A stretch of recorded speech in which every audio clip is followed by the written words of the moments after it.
the spring of 1996, at a county roads meeting in New Castle, Lawrence County, Pennsylvania, a man named Dale Ferris stood up in front of 40 neighbors, smoothed his tie, and explained in the unhurried voice of someone who had never been wrong about anything material that what Earl Chmack was proposing to do with 7 years of accumulated steel plant waste was, and he used this phrase carefully, a folk remedy for a liability problem.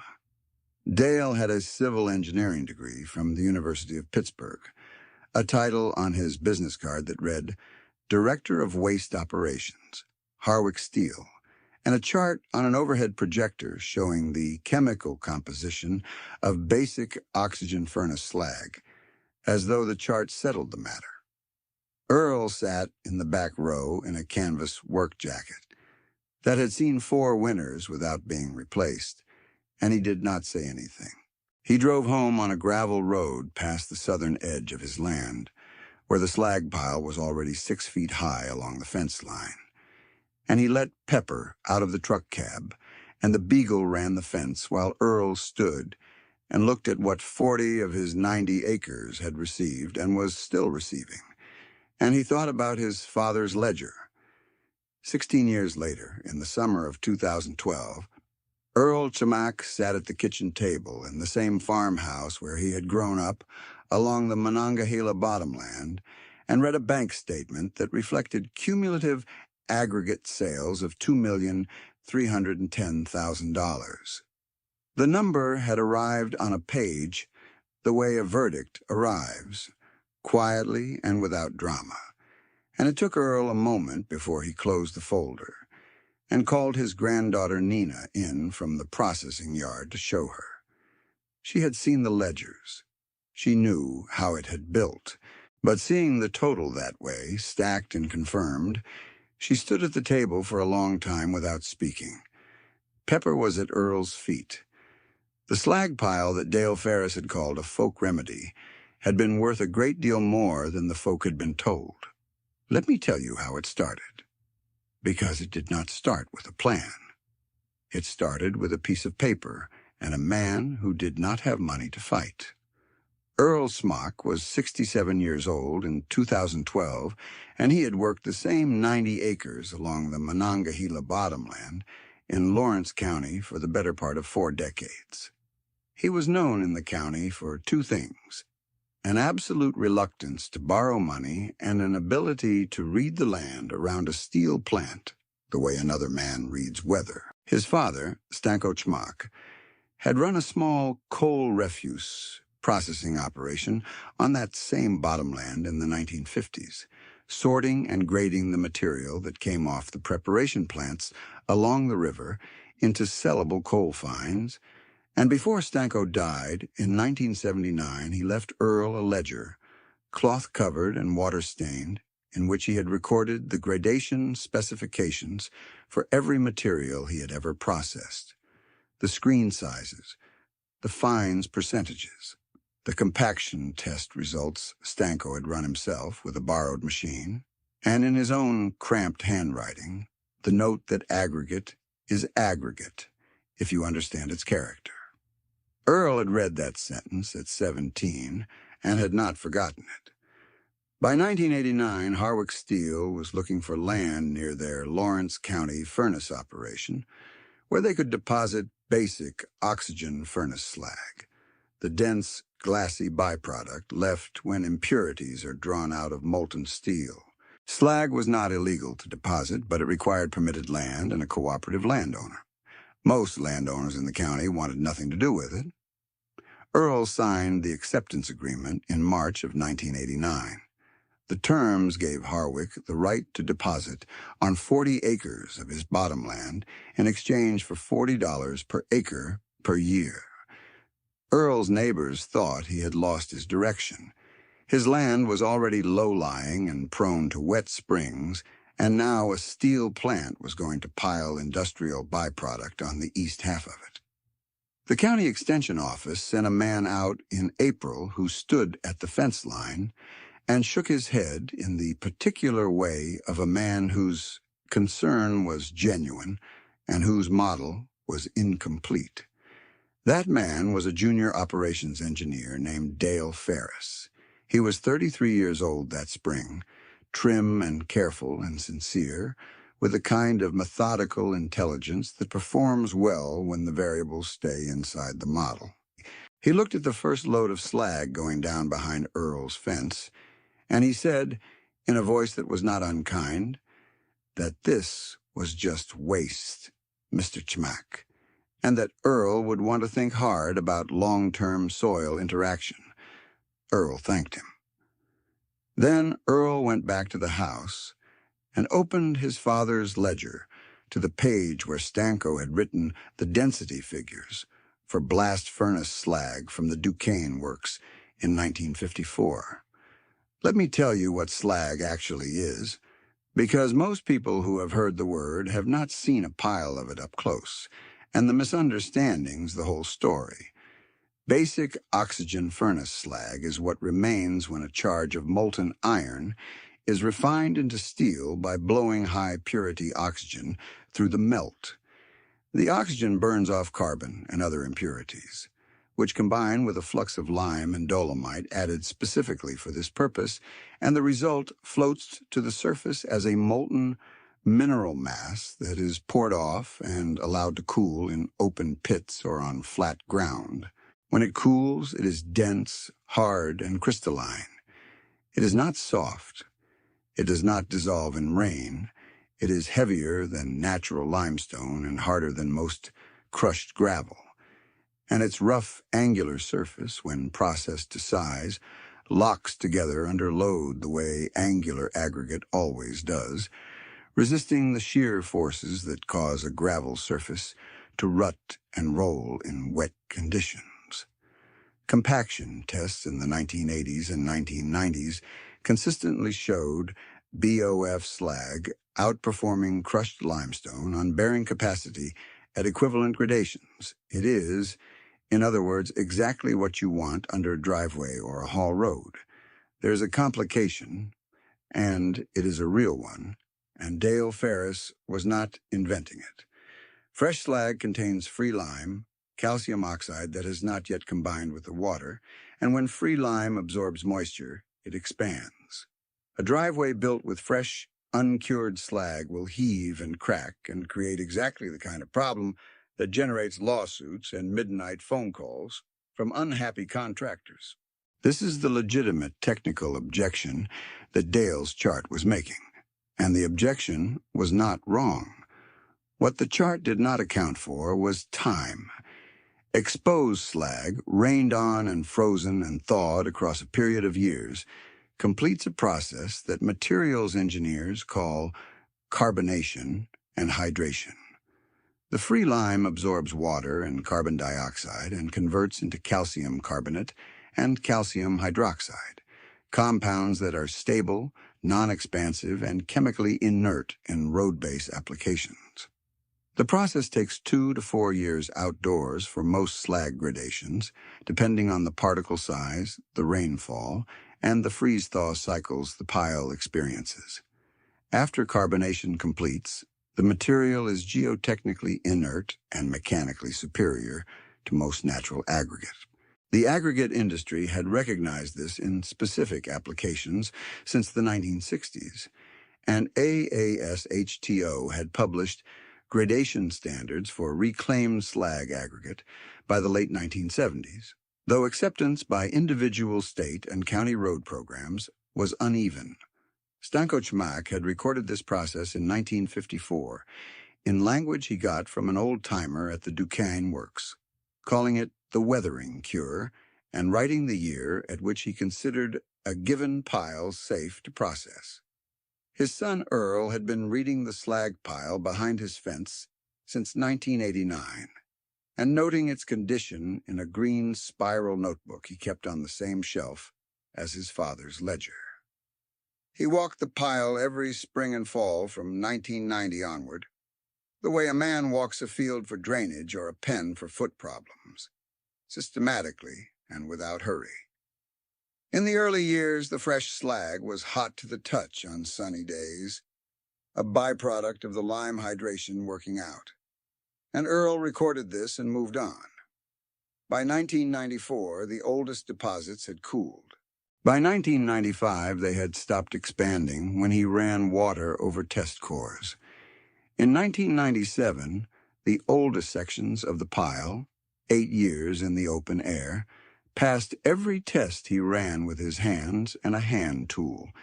He dug cores, crumbled the material, held it to his nose, and found no expansion, no heat, no free lime smell. That autumn, he sent a sample to a testing laboratory in Pittsburgh under a plain return address and received back a gradation report and a compaction bearing value that matched what his father had recorded for Duquesne Slag in 1954. He filed the report in the ledger and waited. He had 40 acres still receiving material and roughly 90,000 more tons to accumulate before the pile was finished.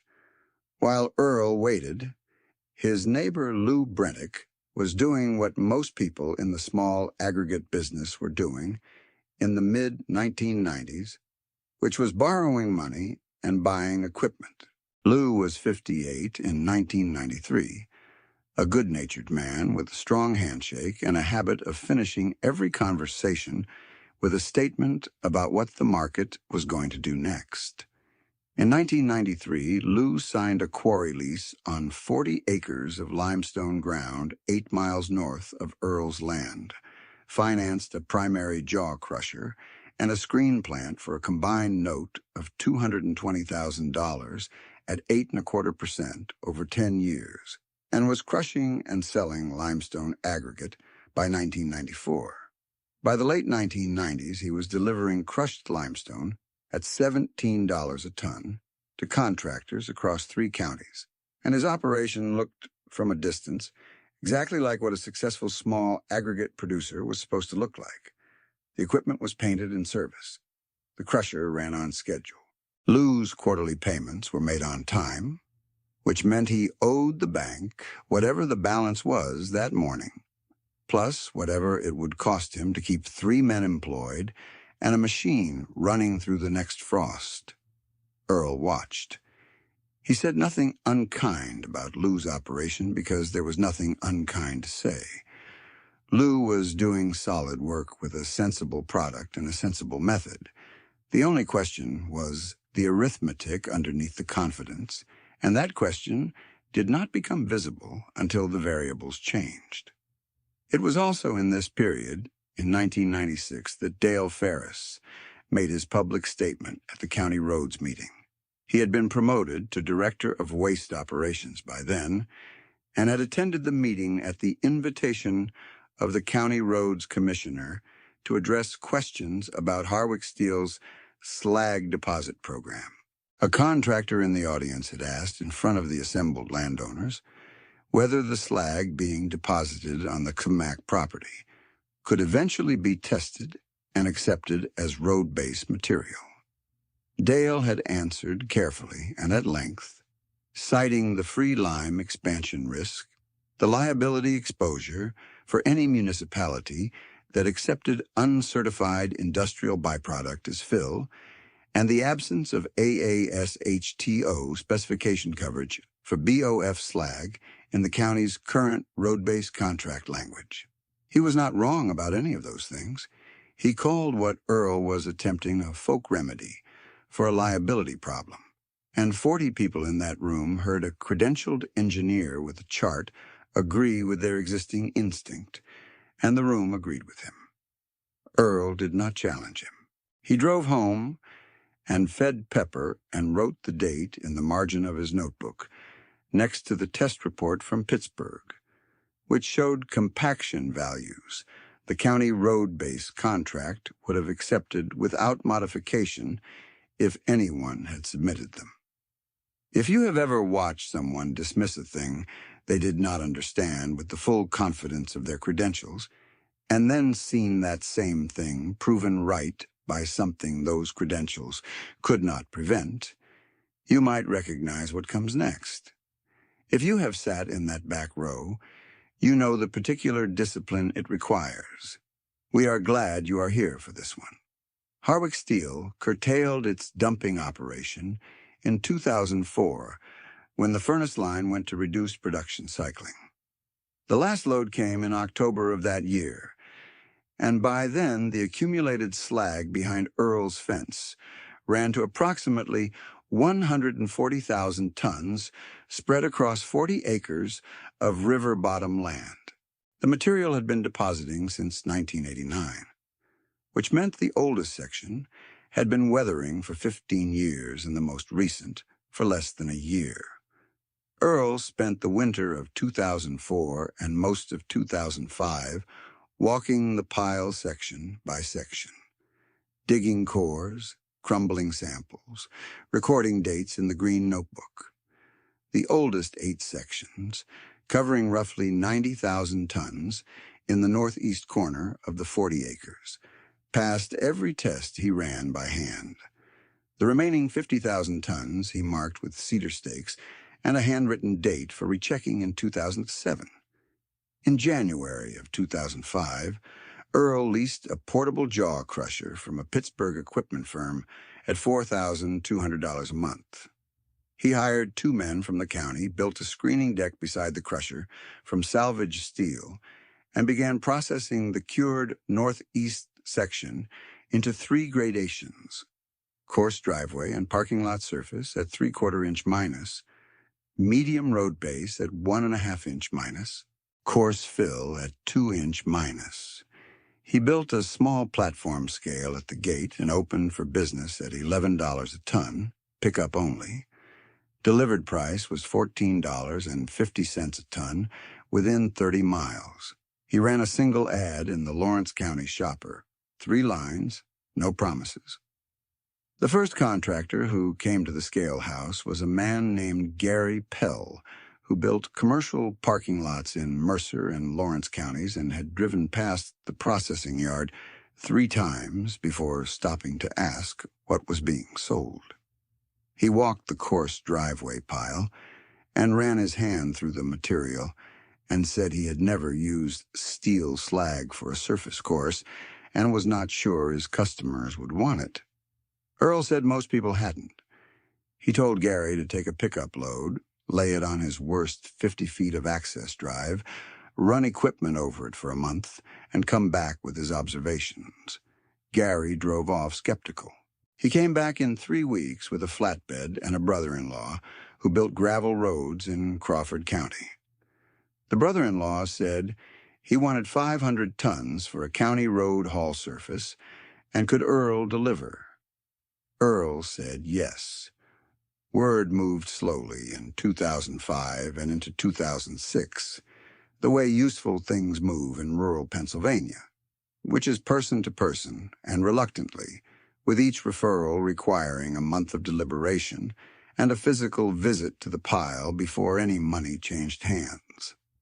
A driveway contractor from Neshannock Township came in August and spent 45 minutes crouching at the coarse surface pile, running the material through his fingers and comparing it with a limestone sample he had brought from Lou Brennick's operation. He went home and came back the following week with a check for 320 tons. A municipal highway supervisor from across the county line came on the recommendation of the Neshannock contractor and asked pointed questions about AASHTO compliance that Earl answered with the Pittsburgh report. The supervisor ordered 500 tons of road base gradation for a township lane and asked that it be in place before the first frost. Earl delivered it on time. By the end of 2006, the operation was moving 9,000 tons a year at a blended average of $12.40 a ton, with roughly a third going out as pickup sales and the rest delivered within the 30-mile radius.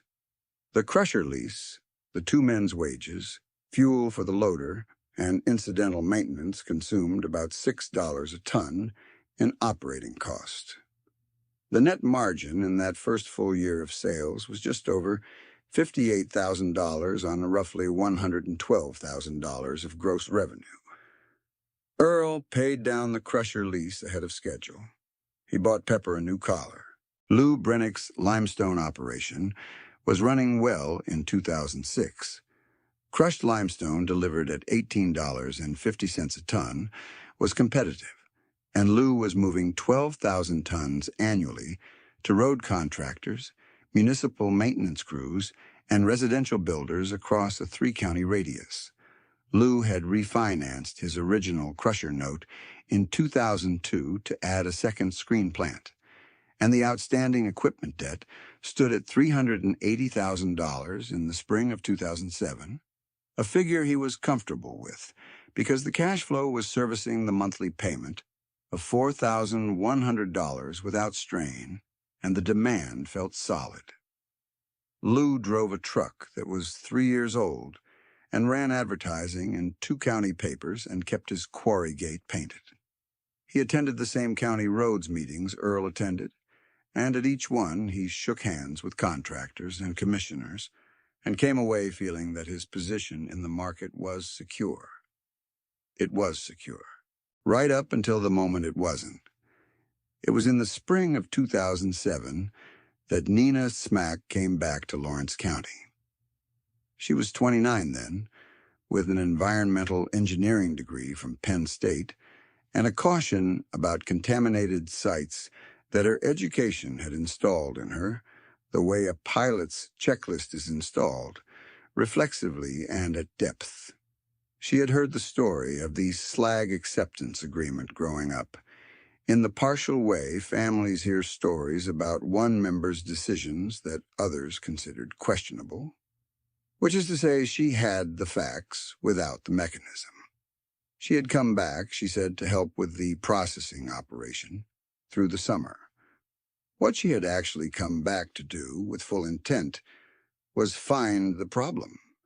She spent the first week in May walking the perimeter of the cured section with a notepad, taking photographs of runoff channels and mapping the drainage points. She collected leachate samples from 3 low points where seasonal water left the pile area and entered the adjacent field. She sent the samples to a laboratory in State College without mentioning it to Earl, and she logged onto a state environmental database after dinner and pulled the relevant groundwater baseline data for the site. And she read her grandfather's green notebook cover to cover one evening at the kitchen table while Earl watched the news. She waited for the results from State College with the particular anxiety of someone who needs the news to be bad and suspects it might not be. The results came back in the second week of July.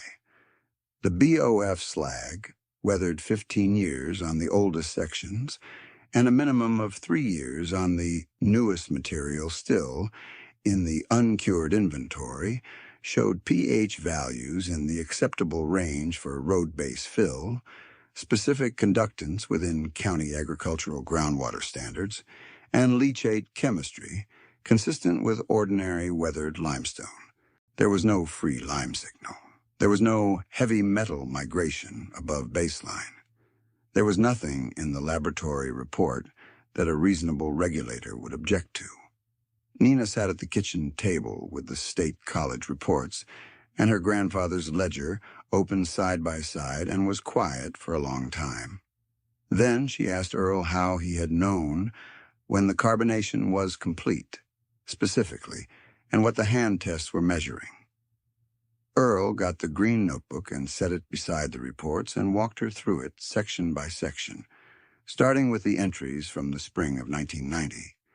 He explained the heat test, which a fresh slag sample fails by being warm in the palm on a sunny day, and the expansion core, which a cured sample passes by showing no swelling when submerged overnight in a jar of water, and the smell, which an uncured sample announces with a sharp mineral bite of free lime, and which a cured sample does not produce at all. He showed her where his father had described the same test from the Duquesne works in 1954, nearly word for word. The language rougher, but the procedure identical. Nina asked questions for 3 hours. She asked about the particle size gradation relationship to cure rate, about the freeze-thaw cycle count Earl had estimated for each pile section, about how he had decided what laboratory to use for the Pittsburgh test in 1997 and why he had not submitted the report to the county at that time. Earl answered each question once, in the same plain register he used for everything. Pepper lay under the table the whole time, the beagle's chin on his forepaws. When Nina finally pushed back her chair, she did not say she had been wrong about the safety concern, because that was not a sentence Schmax produced easily, but she said she was going to stay through harvest and that she wanted to understand the gradation system from the beginning. Earl got the Pittsburgh compaction report and set it in front of her without commentary. The summer of 2007 was also when Dale Ferris made what would turn out to be his third statement on the subject. Not in person. He sent an email to the Lawrence County Roads Commissioner, responding to an inquiry from a township municipality that had asked about accepting slag aggregate for a rural road improvement project. The email arrived at the commissioner's office, was forwarded to a contractor, and eventually reached Earl through a chain of handoffs that is common in small county politics. Ferris recommended against acceptance, citing unresolved concerns about expansion potential in uncertified industrial byproduct and noting that no AASHTO-compliant test series had been submitted for the Kismac material. He used the phrase folk remedy for a liability problem, nearly verbatim. Earl read the email and filed it with the Pittsburgh report and the notebook. The structural shock came in stages, as agricultural reckoning always does, and it was not one thing but three things arriving inside 18 months. In the summer of 2008, diesel fuel reached $4.17 a gallon in western Pennsylvania, a price it had never approached and which nobody running a delivered product aggregate operation had entered into their break-even model. A 30-mile delivery of 25 tons of crushed limestone in a standard triaxle truck at $4 diesel costs between $3 and $4 per ton, more than it costs at $2 diesel, depending on load weight and route gradient. Lou Brennick's break-even on delivered product, which had been running around $14.20 a ton through 2007, climbed past $17 and kept climbing through the summer. His contract prices were fixed through the first half of 2009. He was absorbing the gap between his contracted price and his actual cost out of operating margin, and the margin was not deep enough to absorb it for long. In the spring of 2009, a regional quarry 20 miles north of Lawrence County announced a 6-month curtailment for blasting permit compliance work ordered by the County Conservation District. A second quarry in Beaver County cut output by 40%, following a water table dispute with an adjacent municipality that had escalated to a cease and desist from the state environmental agency. A third operation just over the Ohio state line reduced its Pennsylvania delivery radius to 30 miles to cut fuel exposure on long hauls. By May of 2009, the aggregate supply available to Lawrence County contractors for road base and driveway work had dropped, by the County Roads Department's own informal estimate, by approximately 35% from the previous year's level. The Pennsylvania Department of Transportation announced a 42-mile highway resurfacing program in the district that same spring. The program required, among other materials, an estimated 90,000 tons of compacted road base fill over the following 18 months. The district materials office began making calls. The calls produced a chain of referrals that ran from a Lawrence County contractor to a PennDOT district engineer to a purchasing agent in Pittsburgh who had the budget and the problem. Earl had 90,000 tons of processed and AASHTO-tested BOF slag in 3 gradations, priced at $11 a ton at the gate. Ray Hollis drove down from Pittsburgh in July of 2009 in a state fleet pickup that had seen better years. He was the senior purchasing agent for the Allegheny County Materials Program, 55 years old, soft-spoken and thorough, with 30 years in aggregate procurement, and a reputation in the district for paying what a material was worth and not a dollar less. He parked at the scale house, shook Earl's hand without ceremony, and walked the processed stockpile for 2 hours. He asked about gradation consistency between batches. He asked about the curing verification process. He asked how long the oldest material had been weathering and what the most recent material's status was. Earl answered each question once, without elaboration, and Hollis made notes. Then Earl brought out the ledger, the green notebook, and both laboratory reports from Pittsburgh and State College. He set them on the tailgate of Hollis's truck without a word of sales commentary, because he had never learned to sell in the conventional sense, and I saw no reason to start. Hollis went through each document the way a man reviews documentation. He already suspects confirms what he needs confirmed, carefully and without rushing, turning pages with the deliberate attention of someone whose 30 years in procurement had taught him that the record was the product. He read Stanko's density entries from 1954. He read Earl's curing notes from 1990 through 1997, checking the dates. He read the Pittsburgh gradation report and the compaction bearing values, and the State College leachate results.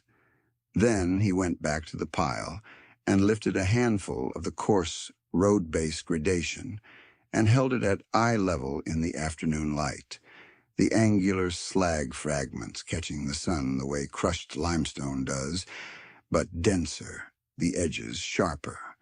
He let the material run through his fingers. A silence ran for a full minute before he spoke. He said he needed to know one thing. He said he needed to know whether the material had been tested against ASHTOM 147, road-based compliance specifications. Earl went to the house and came back with a third envelope. Hollis read the report. He looked at the pile. He looked at the report again. Then he said he wanted 18,000 tons of the 1.5-inch road-based material at $13.50 a ton, delivered over 6 months beginning in September. He did not propose to negotiate the price. He asked Earl to counter if he needed to. Earl said no. That was $243,000 on a single order. The number landed differently than any single sale number Earl had received before, not because it was the largest, though it was, but because of what it meant about the pile. 18,000 tons was 1/5 of the processed inventory. Hollis had looked at the documentation and the material and set a price without flinching, and the price he set was above what Earl had been asking at the gate. It was the first time an outside qualified judgment had confirmed not just that the material was usable, but that it was worth more than Earl had priced it. He drove home from the scale house that evening and told Nina the number. She was at the screening deck shutting down for the day, and she stopped with her hand on the panel and looked at him. He told her the grade, the volume, the per-ton price, and the delivery schedule. She said she was going to need to hire another driver. Earl said that was correct.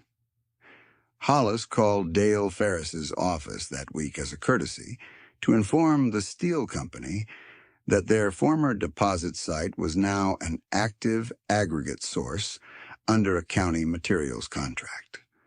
Ferris drove to the site in August. He parked at the scale house, and Earl was at the gate when the car pulled in, and they shook hands without any particular ceremony. Ferris had a copy of the AASHTO compliance report in his hand, the one that Hollis had shared with him. He walked to the processed, road-based stockpile and stood at its edge without speaking. He was not flushed or agitated. He was simply a man receiving information that contradicted a position he had held in good faith for 18 years. And he was receiving it with the steadiness of someone who has enough intellectual integrity to update when the evidence requires it. He said that the carbonation curve had run faster and more completely than his models had anticipated at this scale. He said he had been running the liability math without running the material math, and that those were not the same calculation. He stood at the pile for another minute, looking at the gradation and the stockpile volume. Then he asked Earl what the specific curing indicators were, the ones Earl had used in the field, and how he had known when each section was ready to process. Earl walked him to the green notebook. They stood at the tailgate of Ferris's car for an hour and a half, and Dale Ferris took notes in a small wire-bound pad and asked follow-up questions with the careful attention of a man who intends to understand something thoroughly. He never said the words, "I was wrong." He did not need to. The notebook was the answer to the question he had asked, and he could read. Which brings us back to the kitchen table in 2012 and the number in the bank folder. $2,310,000 was what 6 years of aggregate sales had built. Starting from a pile a steel company had considered a disposal problem, and a county official had called, across 4 years of memos and one county roads meeting, a folk remedy for a liability problem. The pile was not finished. Nina estimated they had 30,000 tons of processed inventory remaining and another 35,000 tons of partially cured material that would be ready for processing by 2014. The crusher, which Earl had converted from a lease to a purchase in 2010, using operating income rather than debt, was paid off. There was no note outstanding on any piece of the equipment. The 40 acres the Slag had occupied were now managed as a processing site, and would, when the material was exhausted, be graded and returned to productive bottom ground. The land would be worth more after the slag than before, because 20 years of mineral deposition had raised the elevation of the lowest sections by 4 feet and improved their drainage profile. Lou Brentick's operation had folded in late 2011. The diesel cost and the fixed-price contract and the equipment debt had interacted in the precise way that a delivered product business with a high fixed-cost structure absorbs an unmodeled fuel shock, which is all at once and without a buffer. Lou was not personally ruined because he had not pledged his house, but the crusher and screen plant were repossessed by the finance company in October, and the quarry lease reverted to the landowner in December. Lou was 67 by then, the same age Earl had been, when the bank statement confirmed the cumulative revenue, and he spent November doing what a man does when a piece of his working life closes down, which is to say he did not do much. Earl drove over in January of 2012 with coffee in a thermos and sat on Lou's porch for an hour. He did not offer an explanation or a summary. He said he had some odd-sized limestone rubble at the processing site that needed hand sorting and that he wanted to pay a fair wage for it, and whether Lou wanted to bring his own screen and split the proceeds on what they recovered. Lou said he would come on Monday. 7 other landowners along the Monongahela bottomland had approached Earl between 2009 and 2012, some of them with slag from different steel operations downriver, some with coal preparation refuse or iron furnace byproduct that had been sitting on their land for decades under exactly the same assumption that had governed Earl's pile before 1989, which was that it was waste and would always be waste. Earl went through each situation the way his father had approached the coal refuse gradations in Stanko's ledger. material by material and test by test, with no prior assumption about what a given pile contained before the samples came back from the laboratory. He drove to 4 of the sites himself and walked the piles the way he walked his own, checking for heat and expansion and the lime smell, taking cores with a hand auger, recording dates and conditions in a plain notebook he brought for the purpose. 2 of the 4 sites had mature, fully cured material ready for processing. The other 2 needed another 2 to 3 years of weathering, and he told them so and gave them the field tests to run on their own so they would know when the time came. He helped those 4 landowners set up processing operations, lending his screen plans to each and recommending the same Pittsburgh equipment firm he had used for the crusher lease. The combined output of the 4 new operations, once running, added roughly 22,000 tons a year to the regional market. The price effect was modest, $1 or so per ton softer across the Lawrence County market as supply increased, and Earl considered that acceptable. The material was better than what it was competing against. The market would find its level. The other 3 had material that did not pass the gradation requirements for road-based certification, or showed heavy metal chemistry in the leachate that exceeded state thresholds. Earl told each of them plainly what the tests showed. He did not soften the results or suggest submitting uncertified material under a different label. He helped 2 of the 3 identify alternative uses. One as ungraded fill for a low-traffic farm road that did not require AASHTO compliance, one as industrial site backfill for a brownfield reclamation project that accepted a different specification. The 3rd pile had no near-term commercial use he could identify, and he said so.